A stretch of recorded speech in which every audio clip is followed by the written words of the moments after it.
বন্ধুরা, আপনারা হয়তো জীবনে অনেকবার এই কথাটা শুনেছেন যে সবুরে মেওয়া ফলে এবং ধৈর্যশীল মানুষের জয় একদিন না একদিন ঠিক হয়। কিন্তু আজ রাতে মুম্বাইয়ের ঐতিহাসিক ওয়াংখেড়ে ক্রিকেট স্টেডিয়ামে যা কিছু ঘটল তা যেন এই পুরনো প্রবাদটিকে সম্পূর্ণ এক নতুন মাত্রা দিয়ে গেল। একজন খেলোয়াড় যখন বছরের পর বছর ধরে জাতীয় দলের ভেতরে বাইরে হতে থাকে, যখন তার অসাধারণ প্রতিভা নিয়ে বারবার অবিচার করা হয় এবং নানা রকম প্রশ্ন ওঠে, আর যখন শেষমেশ সে এমন একটা বিশাল মঞ্চ পেয়ে যায় যার জন্যে সে এতদিন ধরে চাতক পাখির মতো তৃষ্ণার্ত ছিল, তখন তার মনের ভেতরকার জমানো আবেগের বাঁধ ভেঙে যাওয়াটাই সবচেয়ে স্বাভাবিক ব্যাপার। আজ যখন ম্যান অব দ্য ম্যাচ পুরস্কার নেওয়ার জন্য মাইকে সঞ্জু স্যামসনের নাম সজোরে ঘোষণা করা হলো, তখন তার মুখে সেই চিরচেনা শান্ত এবং নিরীহ হাসিটা একেবারেই ছিল না, বরং তার চোখের কোণগুলো চিকচিক করছিল এবং জলে ভিজে উঠেছিল। মাত্র ৪২ বলে ৮৯ রানের ওই অনবদ্য এবং ম্যাচ জেতানো বিধ্বংসী ইনিংসের পেছনে আসলে তার জীবনের কতটা লড়াই আর কত নির্গুম রাত লুকিয়েছিল সেটা হয়তো অনেকেই জানেন না। আজকের এই ভিডিওতে আমরা সঞ্জু স্যামসনের সেই বুকে চেপে রাখা লুকিয়ে থাকা কষ্ট, তার ঐতিহাসিক এক ইনিংস এবং ম্যাচ শেষের পর প্রেজেন্টেশন সেরিমনিতে দাঁড়িয়ে স্বয়ং রোহিত শর্মা, সূর্যকুমার যাদব, শিবম দুবে এবং গৌতম গম্ভীরকে নিয়ে করা সেই চমকে দেওয়া খোলাসার ব্যাপারে একদম বিস্তারিত কথা বলবো, যা পুরো ক্রিকেট বিশ্বকে আক্ষরিক অর্থেই নাড়িয়ে দিয়েছে এবং সবাইকে নতুন করে ভাবতে বাধ্য করেছে। বন্ধুরা, আজ আমরা যে বিশেষ মুহূর্তটার কথা বলছি সেটা নিছক কোনো সাধারণ ক্রিকেট ম্যাচ ছিল না, সেটা ছিল ভারত এবং ইংল্যান্ডের মধ্যে খেলা হওয়া সেই ঐতিহাসিক এবং রুদ্ধশ্বাস এক ডু অর ডাই সেমিফাইনাল লড়াই, যা কোটি কোটি ভারতীয় ক্রিকেট প্রেমীর হৃৎস্পন্দন মুহূর্তের জন্য থামিয়ে দেওয়ার জোগাড় করেছিল। আপনারা হয়তো এতক্ষণে নিজেদের টিভির স্ক্রিনে ঝলমল করতে থাকা স্কোর কার্ড ভালো করেই দেখে নিয়েছেন এবং খবরের শিরোনামেও খুব ভালোভাবে পড়ে ফেলেছেন যে টিম ইন্ডিয়া এই কঠিন বাজি জিতে নিয়েছে আর চরম গর্বের সাথে ফাইনালের টিকিটও নিজেদের নামে কনফার্ম করে ফেলেছে। কিন্তু আমার কথা আপনারা বিশ্বাস করুন, ওই সাদা কালো অক্ষরে লেখা সাধারণ স্কোর কার্ড আপনাদের কখনোই সেই আসল যন্ত্রণা, সেই বুক ফাটা কষ্ট আর সেই ছটফটানির গল্প বলতে পারবে না যা সঞ্জু স্যামসন গত কয়েকটা বছর ধরে নিজের বুকের খুব গভীর কোনো এক অন্ধকার কোণে অত্যন্ত সযত্নে লুকিয়ে রেখেছিলেন। ওই সামান্য স্কোর কার্ড আপনাদের কখনোই এই গভীর বিষয়টা বোঝাতে পারবে না যে যখন বছরের পর বছর আপনাকে শুধুমাত্র একজন ট্যালেন্টেড খেলোয়াড় তকমা দিয়ে বারবার দল থেকে নির্দয়ভাবে সাইড করে দেওয়া হয়, যখন প্রতিবার আপনাকে বারবার উপেক্ষা করা হয়, ঠিক সেই চরম হতাশার সময়টাতে নিজের ঘরের একাকিত্বে বসে নিজেকে এটা বোঝানো কতটা কঠিন হয়ে দাঁড়ায় যে সঞ্জু, একদম হাল ছেড়ো না, তোমারও সময় একদিন ঠিক আসবে এবং তুমিও বিশ্ব জয় করবে। আজ আমি আপনাদের মুম্বাইয়ের ওয়াংখেড়ে ময়দানের এমন এক অদেখা, অজানা এবং না বলা গল্প শোনাতে চলেছি যা হয়তো আপনারা আজকের এই অবিস্মরণীয় জয়ের তুমুল হট্টগোল আর চারদিকের আতশবাজির রোশনইয়ের মাঝে উত্তেজনার বশে পুরোপুরি মিস করে গেছেন। মুম্বাইয়ের সেই ঐতিহাসিক ওয়াংখেড়ে ক্রিকেট স্টেডিয়াম আজ রাতে যেন এক বিশাল নীল রঙের সমুদ্রে পরিণত হয়েছিল। চারদিক থেকে শুধু ইন্ডিয়া ইন্ডিয়া গর্জনে আক্ষরিক অর্থেই কান পাতা দায় হয়ে দাঁড়িয়েছিল। কিন্তু সঞ্জু স্যামসনের কাছে আজকের এই মাঠটা নিছক কোনো সুন্দর এবং ঝাঁ চকচকে ক্রিকেট স্টেডিয়াম ছিল না, বরং এটা ছিল তার নিজের অস্তিত্ব প্রমাণের জন্যে এক জ্বলন্ত অগ্নি পরীক্ষার চূড়ান্ত মঞ্চ। টিম ইন্ডিয়া মুম্বাইয়ের ঐতিহাসিক ওয়াংখেড়ে স্টেডিয়ামে আয়োজিত টি-20 বিশ্বকাপ ২০২৬-এর এই সেমিফাইনাল মহাযুদ্ধে প্রথমে দাপটের সঙ্গে ব্যাট করতে নেমে ২৫৩ রানের এমন এক বিশাল এবং দুর্লভ পাহাড় তৈরি করে ফেলেছিল যা দেখে বিপক্ষ দল ইংল্যান্ডের বাঘা বাঘা সব বিশ্বমানের বোলারদেরও রীতিমতো কালঘাম ছুটে গিয়েছিল। লক্ষ্যমাত্রা ছিল ২৫৪ রানের, আর পাহাড় প্রমাণ এই মানসিক চাপের প্রভাব ইংল্যান্ড দলের ফিল্ডারদের শরীরী ভাষায় খুব পরিষ্কারভাবেই ফুটে উঠছিল। কিন্তু এই বিশাল স্কোরের আসল ব্লকবাস্টার স্ক্রিপ্টটা যিনি নিজের হাতে লিখেছিলেন, সেই অকুতভয় এবং দুর্ধর্ষ যোদ্ধার নাম হল সঞ্জু স্যামসন। ভারতের ইনিংসের শুরুটা অবশ্য একটু নড়বড়ে ধাঁচেরই হয়েছিল। ওয়াংখেড়ের গ্যালারিতে বসে থাকা হাজার হাজার দর্শক তখনও হয়তো নিজেদের সিটে ঠিকমতো থিতু হয়ে বসতেই পারেননি, আর ঠিক তার মধ্যেই তরুণ ওপেনার অভিষেক শর্মা খুব তাড়াতাড়ি আউট হয়ে হতাশ হয়ে প্যাভিলিয়নে ফিরে গেলেন। তখন স্কোরবোর্ডে জ্বলজ্বল করছে মাত্র ২০ রান, আর ভারত ততক্ষণে তাদের প্রথম জোরদার ধাক্কাটা খুব বাজে বাজেভাবেই খেয়ে বসেছে। স্টেডিয়ামের ভেতরে মুহূর্তের জন্য যেন এক অদ্ভুত পিনপতন নিস্তব্ধতা নেমে এলো, ঠিক যেন কেউ কোনো চলন্ত রুদ্ধশ্বাস অ্যাকশন সিনেমাকে মাঝপথে হঠাৎ করে পজ করে দিয়েছে। আর ঠিক সেই চরম উত্তেজনার মুহূর্তেই ড্রেসিং রুমের সিঁড়ি বেয়ে ধীর অথচ আত্মবিশ্বাসী পায়ে এসে মাঠের একেবারে মাঝখানে এসে বুক চিতিয়ে দাঁড়ালেন তিনি আর কেউ নন, স্বয়ং আমাদের প্রিয় সঞ্জু স্যামসন। আপনাদের বলে রাখি বন্ধুরা, সঞ্জুর কাছে এটা শুধু একটা সেমিফাইনাল ম্যাচের সাধারণ কোনো ইনিংস ছিল না, বরং এটাই ছিল তার কাছে সেই মোক্ষম সুযোগ যেখানে তাকে গোটা বিশ্বকে চোখে আঙুল দিয়ে দেখিয়ে দিতে হতো যে বড় বড় আর প্রচণ্ড চাপের ম্যাচে তার ওই শান্ত চেহারার আড়ালে থাকা ব্যাটটা ঠিক কতটা মারাত্মক এবং ধ্বংসাত্মক রূপ ধারণ করতে পারে।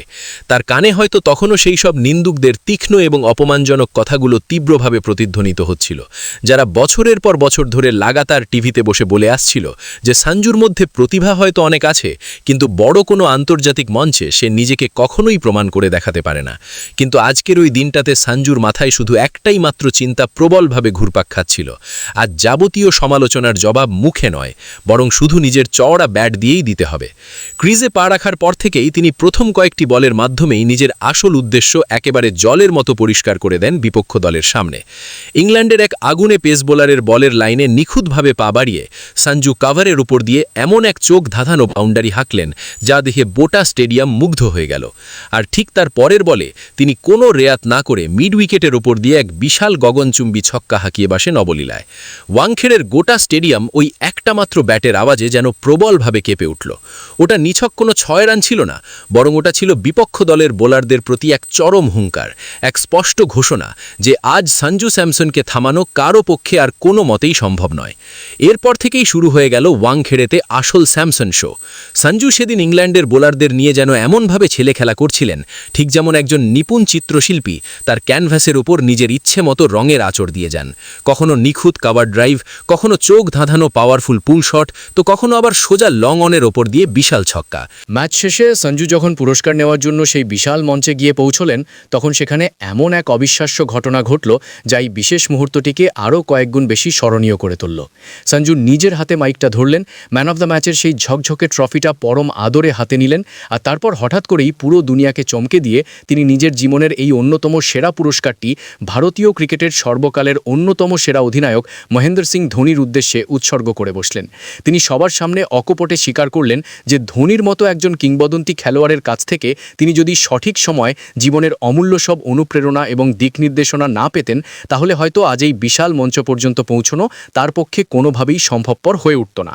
এই আবেগঘন কথাগুলো শোনার সাথে সাথেই স্টেডিয়ামে উপস্থিত থাকা প্রতিটি মানুষের মন এক অদ্ভুত আবেগে পরিপূর্ণ হয়ে উঠল। ঠিক সেই মুহূর্তেই টিভি ক্যামেরায় MS ধোনির সেই ট্রেডমার্ক স্মিত হাসিটা ধরা পড়ল, আর দর্শকদের গগনবিদারী করতালিতে গোটা ওয়াংখেড়ে স্টেডিয়াম যেন ফেটে পড়ার উপক্রম হলো। ওই মুহূর্তটা শুধু একটা পুরস্কার বিতরণের সাধারণ দৃশ্য ছিল না, বরং সেটা ছিল গুরু শিষ্যের সম্পর্কের এক অদ্ভুত সুন্দর, সম্মানজনক এবং অনুপ্রেরণামূলক এক চূড়ান্ত নিদর্শন। আর তারপর প্রেজেন্টেশনের জন্য মাইকের সামনে দাঁড়িয়ে সঞ্জু এমন কিছু অভাবনীয় এবং চাঞ্চল্যকর গোপন কথা ফাঁস করলেন যা শুধু সেখানে উপস্থিত থাকা বাঘা বাঘা ধারাভাষ্যকারদেরই নয়, বরং গোটা বিশ্বের তামাম ক্রিকেট বিশেষজ্ঞদেরও এক প্রকার হতবাক এবং চরমভাবে আবেগপ্রবণ করে তুলল। সঞ্জু মাইক হাতে নেওয়ার সাথে সাথেই নিজের এই অসামান্য সাফল্যের পুরো কৃতিত্ব সেই 3টে মজবুত স্তম্ভকে দিলেন যারা তার ডুবতে বসা কেরিয়ারকে খাদের কিনারা থেকে টেনে তুলেছিলেন। তারা হলেন স্বয়ং রোহিত শর্মা, সূর্যকুমার যাদব এবং গৌতম গম্ভীর। সঞ্জু অত্যন্ত ভারী গলায় এবং আবেগাপ্লুত হয়ে সেদিন বললেন যে আজ তিনি এই বিশাল মঞ্চে বুক চিতিয়ে দাঁড়িয়ে যা কিছু করে দেখাতে পেরেছেন তার পেছনে শুধুমাত্র এই 3 জন মানুষের তার ওপর রাখা সেই অটুট বিশ্বাসের জোরটাই সবচেয়ে বেশি কাজ করেছে। এই ডু অর ডাই সেমিফাইনাল ম্যাচের ঠিক আগে সঞ্জু যখন ভেতরে ভেতরে সাংঘাতিক রকমের নার্ভাস হয়ে পড়েছিলেন, ঠিক সেই কঠিন সময় রোহিত ভাই তাকে ব্যক্তিগতভাবে ফোন করে অত্যন্ত সহজ ভাষায় একটা কথাই বলেছিলেন যে সঞ্জু, তুমি শুধু মাঠে গিয়ে নিজের ন্যাচারাল গেমটাই খেলবে, বাইরের দুনিয়ায় কে কি বলছে বা ম্যাচের ফলাফল শেষে কি হবে সেটা নিয়ে তোমাকে বিন্দুমাত্র মাথা ঘামাতে হবে না, কারণ সেই চাপটা আমরা সবাই মিলে সামলে নেব। অন্যদিকে মাঠে নেমে বর্তমান অধিনায়ক হিসেবে সূর্যা ভাইও প্রতিটা সিঙ্গল বল হওয়ার পর ছুটে এসে সঞ্জুর পিঠ চাপড়ে তার মনোবল বহুগুণে বাড়িয়ে দিয়েছিলেন। আর সবচেয়ে বড় যে কথাটা তিনি বললেন তা হলো গৌতম স্যার তাকে যে অভাবনীয় মানসিক স্বচ্ছতা এবং ভরসা দিয়েছেন সেটাই নাকি তার ক্রিকেট খেলার পুরো ধরনটাই এক লহমায় বদলে দিয়েছে। গম্ভীর তাকে অত্যন্ত পরিষ্কার ভাষায় বলেছিলেন যে তুমি তো ওপেনিং করতে চাও তাই না, তাহলে যাও আজ ওপেনিংয়ে নামো আর গোটা বিশ্বকে তোমার ব্যাট দিয়ে প্রমাণ করে বুঝিয়ে দাও যে এই নির্দিষ্ট জায়গাটার জন্য তুমিই ভারতের ভারতের সেরা এবং যোগ্যতম বিকল্প। নিজের ব্যাটিং পজিশন এবং ওপেনিং করা নিয়ে গত কয়েক বছর ধরে বুকের ভেতর সযত্নে চেপে রাখা সেই একরাশ যন্ত্রণার কথা ব্যক্ত করতে গিয়ে সঞ্জু আরও যোগ করলেন যে বছরের পর বছর ধরে মিডিয়া থেকে শুরু করে সাধারণ মানুষ এবং সমালোচকরা তাকে একটাই প্রশ্ন বারবার করে এসেছেন যে আসল ভারতীয় দলে সঞ্জুর সঠিক জায়গাটা ঠিক কোথায়। তাকে কখনো মিডল অর্ডারে নামতে বাধ্য করা হয়েছে, কখনো বা ফিনিশার বানিয়ে একদম শেষের দিকে মাঠে পাঠানো হয়েছে, আবার কখনো দলের চরম সংকটের মুহূর্তে ত্রাতা হিসাবে তাকে মাঠে নামিয়ে দেওয়া হয়েছে। কিন্তু তার মন সব সময় সেই নতুন চকচকে বলটার মোকাবিলা করার জন্যই উন্মুখ হয়ে থাকত। এই দিন তিনি মাত্র 25টি বল খেলে নিজের সেই বিধ্বংসী এবং সাইক্লোন গতির হাফ সেঞ্চুরি পূর্ণ করে ফেলেন। কিন্তু এখানে সবচেয়ে অবাক করার মতো বিষয়টা হলো নিজের ওই মহামূল্যবান 50 রান পূর্ণ করার পরেও তিনি বিন্দুমাত্র কোনো বড় সেলিব্রেশন বা উদযাপন করেননি। তিনি শুধু খুব শান্তভাবে নিজের ব্যাটটা একবার ওপরের দিকে তুললেন, খোলা আকাশের দিকে একবার তাকালেন এবং একটা বড় দীর্ঘশ্বাস নিলেন। তাকে দেখে তখন মনে হচ্ছিল যেন তিনি নিজেকেই মনে মনে বারবার বলছেন যে আজ কোনো মতেই মাঝপথে থামা যাবে না। এরপরেও তার সেই নির্মম আক্রমণ একইভাবে জারি ছিল। তিনি বিপক্ষ দলের বাঘা বাঘা স্পিনারদের বিরুদ্ধে ক্রিজ ছেড়ে বেরিয়ে এসে বিশাল বিশাল সব ছক্কা হাঁকালেন এবং দুর্দান্ত সব পেসারদের শর্ট বলগুলোকে পুল আর কাট শটের মাধ্যমে অবলীলায় বাউন্ডারির বাইরে আছড়ে ফেললেন। তার ওই ভয়ঙ্কর এবং রুদ্রমূর্তি ব্যাটিং দেখে পরিষ্কার মনে হচ্ছিল যেন ইংল্যান্ডের সমস্ত বোলাররা কোনো এক ভয়াবহ ঘূর্ণিঝড়ের মাঝখানে এসে দিগ্ভ্রান্ত হয়ে আটকা পড়েছেন। মাত্র 42খানা বলে তার সেই অবিশ্বাস্য 89 রানের ইনিংসটিতে মোট 8খানা 4 এবং 7খানা গগনচুম্বী ওভার বাউন্ডারি বা ছক্কা সামিল ছিল। এই ইনিংসটা নিছক কোনো পরিসংস্থানের শুকনো গল্প ছিল না, বরং এটা ছিল এমন এক পাহাড় প্রমাণ আত্মবিশ্বাস আর অদম্য জেদের এক রক্ত গরম করা গল্প যা সেমিফাইনালের মতো একটা মেগা ম্যাচের পুরো মোড়টাই একার হাতে ঘুরিয়ে দিয়েছিল। সঞ্জু আউট হয়ে প্যাভিলিয়নে ফিরে যাওয়ার পরেও গোটা ম্যাচের ওপর তার ওই দানবীয় ইনিংসের মারাত্মক প্রভাবটা খুব পরিষ্কারভাবেই বোঝা যাচ্ছিল। তার ওই ধামাকেদার এবং বিধ্বংসী ব্যাটিংয়ের ওপর ভর করেই তো টিম ইন্ডিয়া নির্ধারিত 20 ওভারে 255 রানের এক প্রায় ধরাছোঁয়ার বাইরে থাকা স্কোর খাড়া করতে পেরেছিল। ওয়াংখেড়ের ওই জাদুকরি রাতে চারিদিকে শুধু একটাই নাম বারবার প্রতিধ্বনিত হচ্ছিল, আর সেটা হলো সঞ্জু স্যামসন। কারণ ওই দিন তিনি শুধু দলের জন্য রান করেননি, বরং নিজের চওড়া ব্যাটটা দিয়ে সেমিফাইনালের মতো একটা চাপের ম্যাচকে একটা ঐতিহাসিক রূপকথার গল্পে পরিণত করে দিয়েছিলেন। কিন্তু বন্ধুরা, আসল ধামাকা, সব থেকে বড় আবেগঘন মুহূর্ত আর সত্যিকারের সেন্সেশন তো ঠিক তখনই তৈরি হলো যখন এই রুদ্ধশ্বাস ম্যাচটা শেষ হলো। পুরো ওয়াংখেড়ে স্টেডিয়াম তখন ভারতের এই ঐতিহাসিক এবং অভাবনীয় জয়ের আনন্দে রীতিমতো উন্মাতল হয়ে সেলিব্রেশন করছে। ভারতীয় দলের খেলোয়াড়রা এতে অপরকে আনন্দে জড়িয়ে ধরছেন, গ্যালারিতে উপস্থিত অগণিত ফ্যানরা গর্বের সাথে ভারতের তেরঙ্গা পতাকা শূন্যে ওড়াচ্ছেন এবং গোটা স্টেডিয়াম জুড়ে ভারত মাতা কি জয় স্লোগান গর্জে উঠছে। কিন্তু এই তুমুল উদযাপনের মাঝখানেই এমন এক হৃদয়স্পর্শী এবং আবেগঘন দৃশ্যের অবতারণা হলো যা সেখানে উপস্থিত থাকা প্রতিটি মানুষের মনকে গভীরভাবে ছুঁয়ে গেল। মাঠের এক কোণে সঞ্জু স্যামসন নিজের উইকেট কিপিং গ্লাভসগুলো হাতে নিয়ে চুপচাপ মাথা নিচু করে দাঁড়িয়েছিলেন, আর তার দু চোখ বেয়ে তখন অঝরে জল পড়ছিল। এই জল কিন্তু শুধু ম্যাচ জেতার কোনো সাধারণ আনন্দাশ্রু ছিল না, বরং এই চোখের জল ছিল তার সেই বিগত কয়েক বছরের হাড়ভাঙ্গা পরিশ্রম, চরম সংগ্রাম আর সেই সব তীক্ষ্ণ সমালোচনার মোক্ষম জবাব যা তিনি তার পুরো কেরিয়ার জুড়ে মুখ বুজে সহ্য করে এসেছিলেন। হয়তো ঠিক ওই মুহূর্তে দাঁড়িয়ে তার মনে নিজের কেরিয়ারের সেই অন্ধকার এবং কঠিন দিনগুলোর কথা বারবার ভেসে আসছিল, যখন তাকে কোনো কারণ ছাড়াই বারবার জাতীয় দল থেকে নির্মমভাবে ছুড়ে ফেলে দেওয়া হয়েছিল, যখন তার ওই অসামান্য প্রতিভা নিয়ে বারবার হাজারো প্রশ্ন তোলা হয়েছিল। কিন্তু আজ সেই সঞ্জু স্যামসনই টি-20 বিশ্বকাপের সেমিফাইনালের মতো একটা বিশাল মঞ্চে দাঁড়িয়ে মাত্র 42 বলে 98 রান করে ভারতকে এক ঐতিহাসিক জয় এনে দিয়ে ইতিহাস রচনা করেছিলেন। এরপর সঞ্জু স্যামসন সেই দুর্দান্ত ফর্মে থাকা শিবম দুবেরও ভূয়সী প্রশংসা করেন, যিনি এই ম্যাচে অত্যন্ত গুরুত্বপূর্ণ একটা ক্যামিও ইনিংস খেলেছিলেন। সঞ্জু অত্যন্ত জোর দিয়ে বলেন যে শিবম দুবে ওই দিন যেভাবে নির্ভীক ব্যাটিংটা করেছিলেন সেটাই নাকি এই সেমিফাইনাল ম্যাচের আসল টার্নিং পয়েন্ট ছিল। সঞ্জু যখন ক্রিজে পুরোপুরি সেট হয়ে গেছিলেন তখন দুবে কোনো রকম ভয় না পেয়ে যেভাবে বিশাল বিশাল সব ছক্কা হাঁকিয়েছিলেন সেটাই ইংল্যান্ডের বোলারদের পুরোপুরিভাবে ব্যাকফুটে এবং চরম মানসিক চাপে ফেলে দিয়েছিল। তাদের ওই দুইজনের পার্টনারশিপটাই ভারতের স্কোরটাকে 200 পার করার একটা মসৃণ রাস্তা তৈরি করে দিয়েছিল।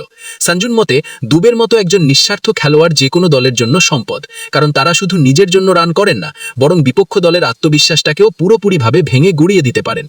MS ধোনির প্রসঙ্গে ফিরে সঞ্জু আরও বলেন যে তিনি ছোটবেলা থেকেই ধোনিকে দেখেই বড় হয়েছেন। উইকেট কিপিংয়ের টেকনিক হোক, ম্যাচ রিড করার ক্ষমতা হোক বা চরম চাপের মুখে নিজেকে শান্ত রাখার জাদুকরি কলা, এই সব কিছুই তিনি তার আইডল ধোনির কাছ থেকে অত্যন্ত নিখুঁতভাবে শিখেছেন। এরপর ভারতীয় ক্রিকেট দলের কোটি কোটি অগণিত ফ্যানদের কথা উল্লেখ করে সঞ্জু বলেন যে আজ তিনি এই এতগুলো রান শুধু নিজের কোনো স্বার্থের জন্য করেননি, বরং এই ঐতিহাসিক ইনিংসটা সেই কোটি কোটি ফ্যানদের জন্য উৎসর্গীকৃত, যারা বছরের পর বছর ধরে তার খারাপ সময়ে তার পাশে ঢাল হয়ে দাঁড়িয়েছিলেন। যখন তিনি মূল দলে সুযোগ না পেয়ে বেঞ্চে বসে থাকতেন তখনও ওই ফ্যানরা তার ওপর থেকে থেকে বিন্দুমাত্র ভরসা হারায়নি। আর ভিডিও শেষে সঞ্জু ফাইনাল ম্যাচ নিয়ে এক চরম আত্মবিশ্বাসী এবং হুঙ্কার দেওয়া বয়ান দেন।